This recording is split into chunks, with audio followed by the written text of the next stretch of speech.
UP के जौनपुर जिले में जफराबाद विधानसभा क्षेत्र के जलालपुर में बीजेपी नेता एवं केंद्रीय राज्य मंत्री एसपी बघेल ने महाजन संपर्क अभियान के तहत मछली शहर के सांसद बीपी सरोज के समर्थन में एक विशाल जनसभा को संबोधित किया। इस दौरान केंद्रीय मंत्री एसपी बघेल ने प्रधानमंत्री नरेंद्र मोदी के 9 वर्ष के कार्यकाल की चर्चा करते हुए जितना काम मोदी जी ने 9 सालों में कर दिया उतना काम 70 वर्षों में किसी सरकार ने नहीं किया। मोदी सरकार सभी लोगों की चिंता करते हुए बिना भेदभाव के काम करती है और 9 साल के कार्यकाल में हर क्षेत्र में काम किया जो बेमिसाल है।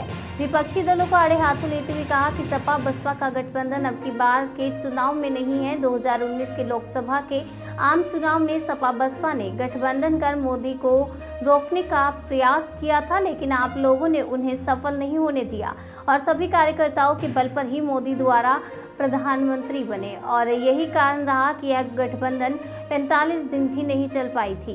2024 के लोकसभा के चुनाव में देश के यशस्वी प्रधानमंत्री नरेंद्र मोदी को तीसरी बार प्रधानमंत्री बनाने के लिए आप लोगों को सभी सीटें जिताना होगा। सांसद जी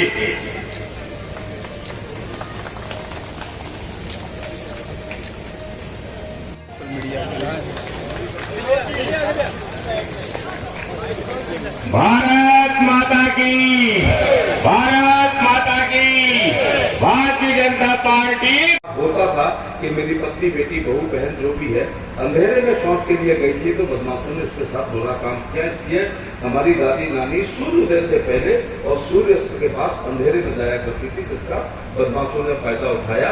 आज इज्जत घर बना करके केवल बीमारियों से बचाव नहीं है बल्कि छेड़छाड़ और बलात्कार में बड़ी भारी कमी आने का काम किया है। इसलिए मैं प्रधानमंत्री का इसी तरह की धरती पे स्वागत करना चाहूंगा। उन्होंने न लगाते हुए इस अभियान को देर करने का प्रयास किया। बात में अलग बात है कि मुलायम सिंह जी को भी लगवा दी और खुद भी झुकवा दी थी परिवार के साथ, लेकिन गुमराह करने का काम उन्होंने करने का काम किया था। अब मैं ये भी कहना चाहूंगा कि लाल किले की प्राचीर से जब प्रधानमंत्री ने शौचालय शब्द कहा था तो MP का पर्स रखने वाली औरतें, लुई बैटन का पर्स रखने वाली, बड़ी बिल्ली लगाने वाली, रेमंड का चश्मा लगाने वाली और यूनो करके कैम्ब्रिज से लौटकर अंग्रेजी कोकने वालियों ने अपनी नाक सुकोड़ ली थी, जैसे सौंच सीधे सीधे उनकी नाक में आ गई है, क्योंकि लाल किले की प्राचीर से शौचालय शब्द को नॉन गेट माना गया था।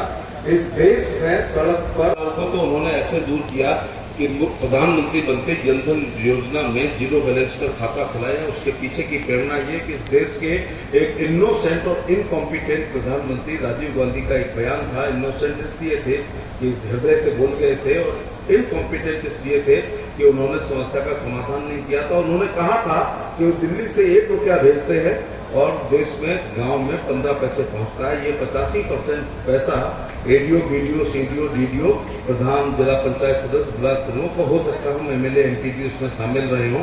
ये 85 का फार्मूला अपनाया कि ये रेडियो, वीडियो, सीडीओ, डीडीओ को जिला समाज कल्याण अधिकारी को पेंशन बांटने का अधिकार और जिला कृषि अधिकारी को तुम्हारी किसान पेंशन योजना की 2000 की किस्त हाथ से नोट गिनने का अधिकार दे देंगे तो एक 500 का नोट उसमें से जरूर मांगा जाएगा। इसलिए उन्होंने 0 बैलेंस पर खाता खोला। विधवा पेंशन का बटन वहां से दबता है, सीधे 1000 यहाँ पर मछली शहर में आता है। दिव्यांग पेंशन का बटन दबता है, सीधे 1000 आता है। तो जा रही होंगी क्योंकि वो आपका जनधन खाता में बैलेंस खाता खुला है, इसलिए प्रधानमंत्री ही बटन दबाते हैं और 2000 आते हैं। कभी 1999 रुपये 99 पैसे आने का काम नहीं हुआ। इसका मतलब एक सिंगल पाई का भ्रष्टाचार जो सब्सिडी की योजना है उनमें नहीं हो रहा है, जो पेंशन की योजना है उसमें नहीं हो रहा, जो कल्याण की योजना है उसमें नहीं हो रहा है। तो ये 85% भ्रष्टाचार को इस प्रकार से रोकने का काम किया गया है। मैं स्वास्थ्य मंत्री के रूप में बहुत बाद में स्वास्थ्य मंत्री बना हूं, लेकिन पैंडेमिक काल के सभी चिकित्सकों का, पुलिस का, पैरामेडिकल स्टाफ का मैं धन्यवाद देना चाहूंगा और अपनी ICMR का जो हमारे विभाग का है उसका ये धन्यवाद देना चाहूँगा।